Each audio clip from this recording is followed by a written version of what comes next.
ಎಲ್ರಿಗೂ ನಮಸ್ಕಾರ. ನೀವು ನೋಡ್ತಾ ಇದ್ದೀರಾ ಟಿವಿ ವಿಕ್ರಮ. ನಾನು ಮುಮ್ತಾಜ್ ಅಬ್ದುಲ್ ನೆಲಡ್ಕ.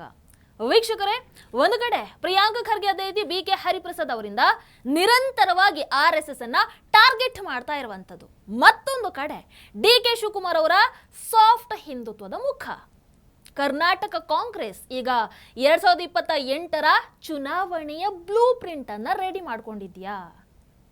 ಇವೆಲ್ಲವೂ ಕೂಡ ಕೇವಲ ರಾಜಕೀಯ ಹೇಳಿಕೆಗಳ ಅಥವಾ ವೋಟ್ ಬ್ಯಾಂಕ್ ಲೆಕ್ಕಾಚಾರದ ಒಂದು ಹೊಸ ಐಡಿಯಾನ, ಒಂದು ಹೊಸ ತಂತ್ರನ?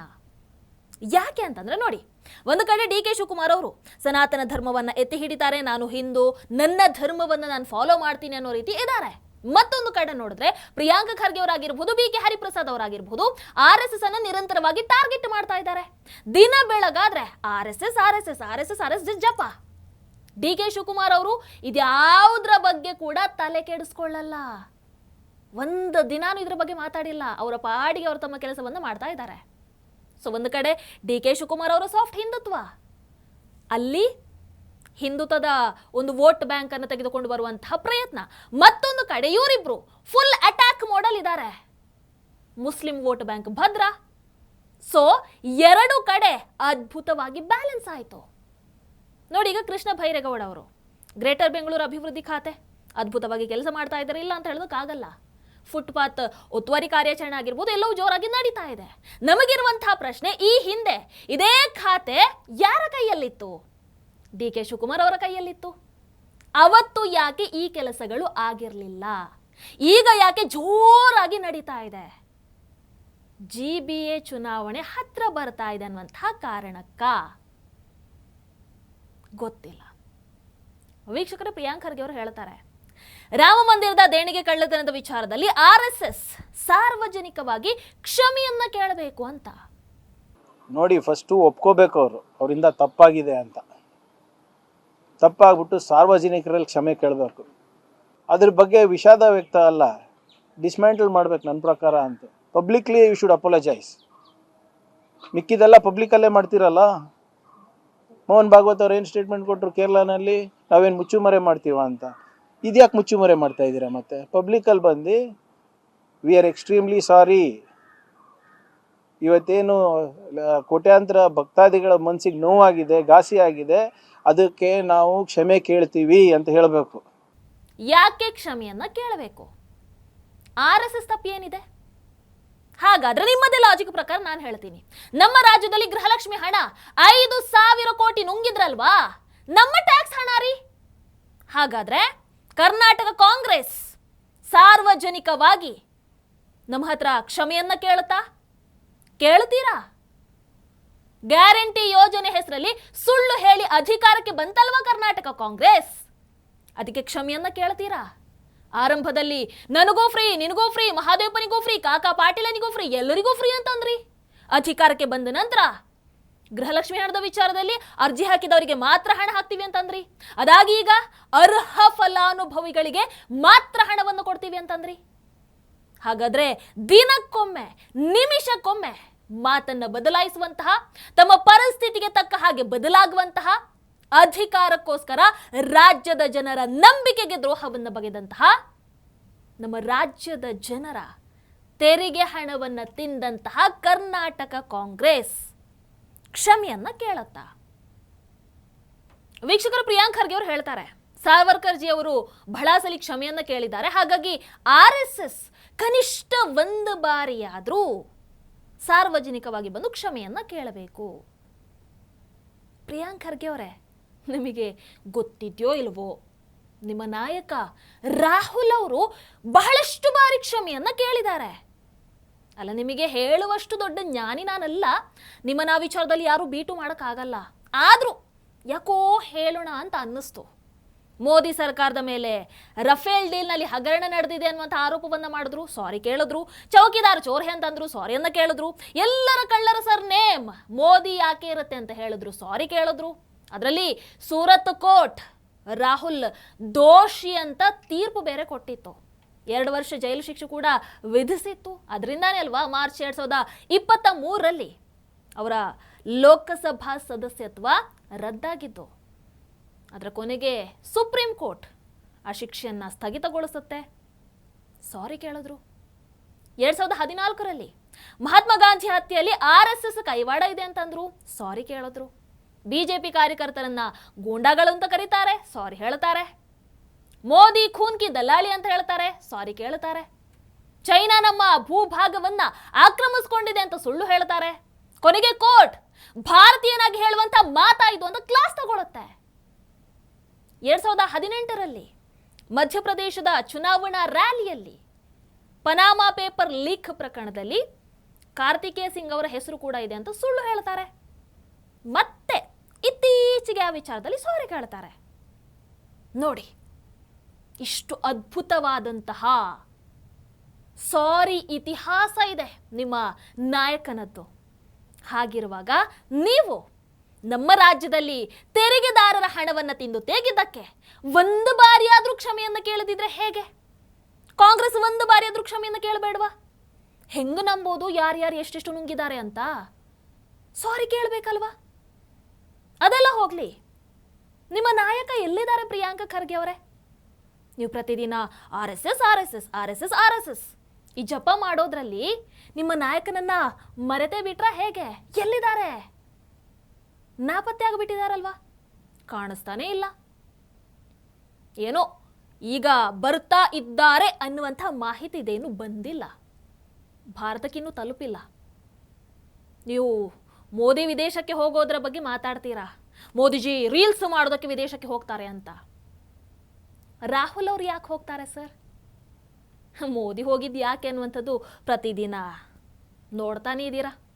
ರಾಶಿ ಒಪ್ಪಂದಗಳಿಗೆ ಸಹಿಯನ್ನು ಹಾಕಿ ಬಂದಿದ್ದಾರೆ. ನೀವು ಮಾಡ್ತೀರಾ ಸರ್ ಅದನ್ನ? ಆ ಕೆಲಸವನ್ನ ಮೋದಿಜಿಯವರೇ ಮಾಡಬೇಕಲ್ವಾ? ಪ್ರಧಾನಿಗಳೇ ಮಾಡಬೇಕಲ್ವಾ? ಅಂಡ್ ಆ ದೇಶದ ಅಧ್ಯಕ್ಷ ಪ್ರಧಾನಮಂತ್ರಿಗಳೇ ಮೋದಿ ಅವರನ್ನ ಹಾಡಿ ಹೊಗಳ್ತಾ ಇದ್ದಾರೆ.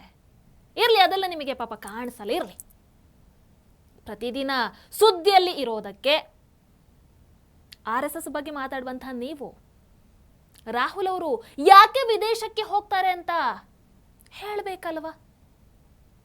ನಮಗೂ ಗೊತ್ತಿರಬೇಕಲ್ವಾ? ಮಾಹಿತಿ ಬೇಕಲ್ವಾ? ಸುಮಾರು 20 ದಿನಗಳಿಂದ ರಾಹುಲ್ ಅವರು ಭಾರತದಿಂದ ಹೊರಗಿದ್ದಾರೆ. 20 ದಿನಕ್ಕೂ ಮೇಲಾಯಿತು. ಲಂಡನ್, ಐಲ್ಯಾಂಡ್, ಜರ್ಮನಿ ಹೀಗೆಲ್ಲ ಹೋಗಿದ್ದಾರೆ ಅನ್ನುವಂಥ ಮಾಹಿತಿಗಳಿದ್ದಾವೆ, ಗೊತ್ತಿಲ್ಲ. ಹಾಗಾದ್ರೆ ರಾಹುಲ್ ಅವರು ವಿದೇಶದಲ್ಲಿ ಯಾರನ್ನ ಭೇಟಿ ಆಗ್ತಾ ಇದ್ದಾರೆ? ಏನ್ ಯೋಜನೆ ರೂಪಿಸ್ತಾ ಇದ್ದಾರೆ? ಯಾಕೆ ಹೋಗ್ತಾರೆ? ಯಾಕೆ ಯಾವುದೇ ಮಾಹಿತಿ ಹೊರಗೆ ಹಾಕಲ್ಲ? ಎಲ್ಲಿಗೆ ಹೋದ್ರು ಅಂತ ಯಾಕೆ ಗೊತ್ತಾಗ್ತಾ ಇಲ್ಲ? RSS ದಾಖಲೆಯನ್ನು ತೋರಿಸಿ ಅಂತ ಹೇಳುವಂಥವ್ರು ಒಂದು ಬಾರಿ ಆದ್ರೂ ರಾಹುಲ್ ಅವರ ಈ ವಿದೇಶ ಪ್ರವಾಸದ ಬಗ್ಗೆ ದಾಖಲೆ ಕೊಡಿ ಅಥವಾ ಅಧಿಕೃತ ಮಾಹಿತಿ ಯಾಕೆ ಕೊಡ್ತಿಲ್ಲ? ಅಥವಾ ಯಾಕೆ ಕೊಡಿ ಅಂತ ಹೇಳ್ತಾ ಇಲ್ಲ? ಯಾಕೆ ಈ ಮುಚ್ಚುಮರೆ? ಟ್ರಾನ್ಸ್ಪರೆನ್ಸಿ ಇಸ್ ವೆರಿ ಇಂಪಾರ್ಟೆಂಟ್ ಅಲ್ವಾ ಪ್ರಿಯಾಂಕ ಖರ್ಗೆ ಅವರ? ನಿಮಗೆ ರಾಹುಲ್ ಅವರ ವಿಚಾರದಲ್ಲಿ ಅದು ಫಾಲೋ ಆಗಬೇಕು. ಪ್ರಿಯಾಂಕ ಖರ್ಗೆ ಅವರನ್ನ ಈ ವಿಚಾರದಲ್ಲಿ ಕೇಳಬೇಕು. ಯಾಕಂತಂದ್ರೆ ಅವರಿಗೆ ಗೊತ್ತಿರುವಷ್ಟು ಮಾಹಿತಿ ಬೇರೆ ಯಾರಿಗೂ ಕೂಡ ಗೊತ್ತಿರೋದಕ್ಕೆ ಸಾಧ್ಯ ಇಲ್ಲ. ಯಾವುದೇ ವಿಚಾರ ಆಗಲಿ ಅದು ಪ್ರಿಯಾಂಕ ಖರ್ಗೆ ಅವರಿಗೆ ಮಾತ್ರ ಗೊತ್ತಿರುತ್ತೆ. ಕಳೆದ ವರ್ಷ ವಯನಾಡ್ ದುರಂತ ಆದಾಗ ಅಲ್ಲಿಗೆ ಹೋಗಿ ರೀಲ್ಸ್ ಮಾಡಿದಂತಹ ರಾಹುಲ್ ಅವರು ಈ ಬಾರಿ ಮತ್ತೆ ದೊಡ್ಡ ದುರಂತ ಆಯ್ತಲ್ವಾ? ಎಲ್ಲಿದ್ದಾರೆ? ಪ್ರಿಯಾಂಕಾ ವಾದ್ರಾ ಎಲ್ಲಿದ್ದಾರೆ? ರಾಹುಲ್ ಎಲ್ಲಿದ್ದಾರೆ? ರಜೆಲಿದ್ದಾರಾ? ಟ್ರಿಪ್ಪಲ್ ಇದ್ದಾರಾ? ಕೇವಲ ಒಂದು ಟ್ವೀಟ್ ಮಾಡಿದ್ರೆ ಆಯ್ತಾ? ಮುಗೀತಾ? ಪ್ರಧಾನಿ ಅಭ್ಯರ್ಥಿ ಅಂತೆ ಅವ್ರು ನೋಡಿದ್ರೆ ಹಾಗೆ ಯಾವಾಗ ನೋಡಿದ್ರು ಕಾಣೆ ಆಗ್ತಿರ್ತಾರೆ. ಭಾರತದಲ್ಲಿ ಇರೋದೇ ಇಲ್ಲ, ಯಾರ ಬಗ್ಗೆನೂ ತಲೆನೇ ಕೆಡಿಸ್ಕೊಳ್ಳಲ್ಲ. ಅದೇ ಇನ್ನೂ ಕೆಲವರು ಇದ್ದಾರೆ, ತಮ್ಮ ಖಾತೆ ಬಿಟ್ಟು ಬಾಕಿ ಎಲ್ಲ ಮಾತಾಡ್ತಾರೆ ಮಾಡಬೇಕಾಗಿರೋ ಕೆಲಸವನ್ನ ಬಿಟ್ಟು. ಅದಕ್ಕೆ ಪ್ರತಾಪ್ ಸಿಂಹ ಅವರು ಹೇಳ್ತಾರೆ, ಪ್ರಿಯಾಂಕ ಖರ್ಗೆ ಅವರು ಗೃಹ ಸಚಿವರಾಗಿ 1 ತಿಂಗಳಾಗ್ತಾ ಬಂತು. ಇವರು RSS ಬಗ್ಗೆ ಮಾತಾಡೋದು ಬಿಟ್ರೆ, ಉದ್ದುದ್ದ ಟ್ವೀಟ್ ಮಾಡೋದು ಬಿಟ್ರೆ, ಒಂದು ದಿನಾನೂ ಕಾನೂನು ಸುವ್ಯವಸ್ಥೆ ಬಗ್ಗೆ ಮಾತೇ ಆಡಿಲ್ಲ ಅಂತ. ಕೇಳಿಸ್ಕೊಂಡು ಬನ್ನಿ. ಈಗಿರುವಂತಹ ಸನ್ಮಾನ್ಯ ಗೃಹ ಸಚಿವರು ಇದಾರಲ್ಲ, ಅವ್ರ ಹತ್ರ ನಾನು ಕೇಳ್ಕೊಳಕ್ ಹೋಗಲ್ಲ. ಯಾಕೆಂತಂದ್ರೆ ಬೆಳಗ್ಗೆ ಎದ್ದಾದ ಕೂಡಲೇ RSS ಅದು ಇದು ಅಂತ ತಲಾರಟೆ ಮಾತು ಬಿಟ್ರೆ ಆ ವೈಯಿಂಗ್ ಇನ್ನೇನು ಗೊತ್ತಿಲ್ಲ. ಸನ್ಮಾನ್ಯ ಪ್ರಿಯಾಂಕಾ ಖರ್ಗೆ ಅವರಿಗೆ RSS ದಿನ ಅವಿವು ಇಂಥ ಮಾತಾಡೋಂಥದ್ದು, ತಲಾರಟೆ ಮಾತಾಡೋದು, ಕೊಂಕ ಮಾತಾಡೋಂಥದ್ದು, ಟ್ವಿಟರಲ್ಲಿ ಹೋಗಿ ಕುತ್ಕೊಂಡು ಉದ್ದುದ್ದ ಬರೆಯೋಂಥದ್ದು, ಇನ್ಯಾವುದೋ ಹೋಗ್ಬಿಟ್ಟು ಹಣಗಿಡುವಂಥ ಕುಂಕುಮ ಕೇಸರ್ ಅಂತ ಹೇಳ್ಬಿಟ್ಟು ದಾರಿ ತಪ್ಪಿಸಕ್ಕೆ ಬರುವಂಥದ್ದು ಈ ಥರ ಪೆದ್ದು ಮಾತಾಡೋದು ಬಿಟ್ಟರೆ ಅವ್ರಿಗೆ ಇನ್ನೇನು ಬರಲ್ಲ. 1 ತಿಂಗಳಾಯ್ತು ಈ ಸರ್ಕಾರ ಬಂದಾದ ನಂತರ ಒಬ್ಬ ಗೃಹ ಸಚಿವರಾಗಿದ್ದರು ಇಲ್ಲೇ ಗುಂಡು ಹಾರಿಸುವಂಥ ಪ್ರಕರಣ ಆಗುತ್ತೆ, ಈ ಥರ ರೋಡ್ ರೇಜ್ ಪ್ರಕರಣ ಆಗಿದೆ. ಕಾನೂನು ಸುವ್ಯವಸ್ಥೆ ಬಗ್ಗೆ 1 ದಿನನೂ ಮಾತಾಡಲಿಲ್ಲ. ಬೆಳಗ್ಗೆಯಿಂದ ಸಂಜೆವರೆಗೂ ತಲಾಟೆ ಮಾತ್ರ ಆಡ್ತಾರೆ. ಹಾಗಾಗಿ ಆ ವ್ಯಕ್ತಿಯಿಂದ ನಾವು ಏನೂ ನಿರೀಕ್ಷೆ ಮಾಡೋಕ್ಕಾಗಲ್ಲ. ಒಂಥರ ಏನು ಅಂತಂದರೆ ಈ ಹಿಂದೆನೂ ಕೂಡ ಸಿದ್ದರಾಮಯ್ಯನವ್ರ ಸರ್ಕಾರ ಇದ್ದಾಗಲೂ ಕೂಡ ಒಂದಷ್ಟು ಕೂಗುಮಾರಿಗಳಿದ್ರು. ಆ ಕೂಗುಮಾರಿಯಲ್ಲಿ ಈ ಪ್ರಿಯಾಂಕ್ ಖರ್ಗೆ ಒಬ್ಬರು, ಇನ್ನೊಬ್ಬ ಕೂಗುಮಾರಿ ಇದ್ರು ಸಂತೋಷ್ ಲಾಡ್ ಅಂತ, ಅವ್ರಿಗೆ ಮಂತ್ರಿ ಸ್ಥಾನ ಸಿಕ್ಕಿಲ್ಲ, ಏನಾದ್ರು ವಾಪಸ್ ಕೊಟ್ಟರೆ ಮತ್ತೆ ಕೂಗುಮಾರಿ ಆಗ್ತಾರೆ. ಒಬ್ಬ ಶಾಸಕ ಇದ್ದಾನೆ, ಅವನು ಕೂಗುಮಾರಿ. ಈ ಕೂಗುಮಾರಿಗಳಿಂದ ಏನು ಆಡಳಿತ ವ್ಯವಸ್ಥೆ ಸರಿಯಾಗಕ್ಕೆ ಸಾಧ್ಯ ಇಲ್ಲ.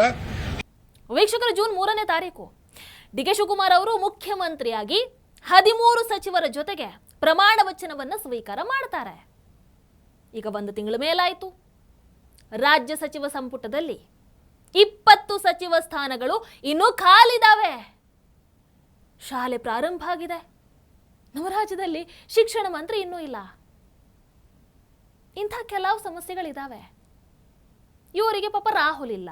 ಹಾಗಾಗಿ ಸಂಪುಟ ಪುನರಚನೆ ಮುಂದೆ ಹೋಗ್ತಾನೆ ಇದೆ. ಈಗ ಅಂತೂ ಇಂತೂ ರಾಹುಲ್ ಅವರು ಪಾಪ ಮತ್ತೆ ಭಾರತವನ್ನ ನೆನಪು ಮಾಡಿಕೊಂಡು ವಾಪಸ್ ಆಗ್ತಾ ಇರುವಂತಹ ಮಾಹಿತಿ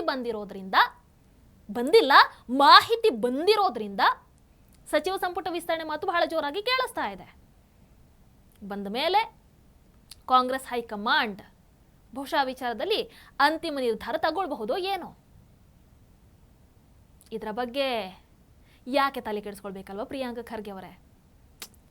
ಓನ್ಲಿ RSS, ಟಾರ್ಗೆಟ್ RSS. ಅದಕ್ಕೆ ನಾನು ಹೇಳಿದ್ದು, ಕಾಂಗ್ರೆಸ್ ಡಿಸೈಡ್ ಮಾಡಿ ಬಂದಿದೆ. 2028ರ ಎಲೆಕ್ಷನ್ ಅನ್ನ ತಲೆಯಲ್ಲಿ ಇಟ್ಕೊಂಡಿದ್ದಾರೆ. ಅದಕ್ಕೋಸ್ಕರ ಹೇಗೆ ಮತದಾರರನ್ನ ಸೆಳಿಬೇಕು. ಒಂದು ಕಡೆ RSS ಅನ್ನ ಟಾರ್ಗೆಟ್ ಮಾಡು, ಮುಸ್ಲಿಂ ವೋಟ್ ಬ್ಯಾಂಕ್ ಭದ್ರ, ಈ ಕಡೆ ಡಿ.ಕೆ. ಶಿವಕುಮಾರ್ ಅವರ ಸಾಫ್ಟ್ ಹಿಂದುತ್ವದ ಫೇಸ್. ಬಹಳ ಅದ್ಭುತವಾಗಿ ಬ್ಯಾಲೆನ್ಸ್ ಅಂತೂ ಮಾಡ್ತಾ ಇದ್ದಾರೆ. ಬಟ್ ಏನೇ ಆಗಲಿ ವೀಕ್ಷಕರೇ, ರಾಜಕೀಯದಲ್ಲಿ ಯಾರ ತಂತ್ರ ಎಷ್ಟು ದೊಡ್ಡದಾಗಿರ್ಬೋದು, ಏನೇ ಆಗಿರ್ಬೋದು, ಅದು ಯಶಸ್ವಿ ಆಗುತ್ತೆ ಅನ್ನುವಂಥದ್ದನ್ನು ಅಂತಿಮವಾಗಿ ನಿರ್ಧಾರ ಮಾಡುವಂಥದ್ದು ಮತದಾರರು. ಎಲ್ಲವೂ ಇರುವಂಥದ್ದು ಮತದಾರರ ಕೈಯಲ್ಲಿ. RSS ವಿರುದ್ಧದ ಹೇಳಿಕೆಗಳಾಗಿರ್ಬೋದು, ಹಿಂದುತ್ವದ ಸಂದೇಶ ಆಗಿರ್ಬೋದು, ಸಚಿವ ಸಂಪುಟ ವಿಸ್ತರಣೆ ಆಗಿರ್ಬೋದು, ಇವೆಲ್ಲವೂ ಕೂಡ ಮುಂದಿನ ದಿನಗಳಲ್ಲಿ ಕರ್ನಾಟಕ ರಾಜಕೀಯದ ಮೇಲೆ ಯಾವ ಪರಿಣಾಮವನ್ನು ಬೀರುತ್ತೆ ಅನ್ನುವಂಥದ್ದನ್ನು ಅಫ್ಕೋರ್ಸ್ ಕಾದು ನೋಡಲೇಬೇಕಾಗತ್ತೆ. ನಿಮ್ಮ ಅಭಿಪ್ರಾಯ ಇದರ ಬಗ್ಗೆ ಕಮೆಂಟ್ ಮಾಡಿ. ನಮಸ್ಕಾರ. ಟಿವಿ ವಿಕ್ರಮ, ದೇಶ ನಿಮ್ಮ ಕೈಯಲ್ಲಿ. ಈ ಕಾರ್ಯಕ್ರಮ ನಿಮಗೆ ಇಷ್ಟ ಆಗಿದ್ದಲ್ಲಿ ಲೈಕ್, ಶೇರ್ ಹಾಗೂ ಕಮೆಂಟ್ ಮಾಡಿ. ಟಿವಿ ವಿಕ್ರಮದ ಕಾರ್ಯಕ್ರಮಗಳನ್ನು ನಿರಂತರವಾಗಿ ವೀಕ್ಷಿಸಲು ಸಬ್ಸ್ಕ್ರೈಬ್ ಮಾಡಿ, ಬೆಲ್ ಐಕನ್ ಒತ್ತಿ.